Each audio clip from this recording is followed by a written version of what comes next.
মোহাম্মদ মেহেদী Hasan Prince, July শহীদ স্মৃতি foundation verification officer.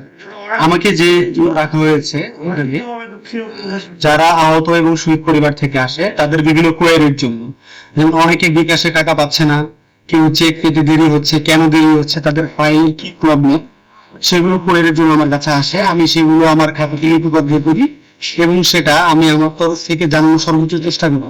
সাথে সাথে জানানোর চেষ্টা করি, যাদের গুলো আমি সাথে সাথে জানাতে পারি না আমি তাদেরকে সন্ধ্যা অথবা একদিন দুই দিনের ভিতর থেকে তাদেরকে জানিয়ে দিই।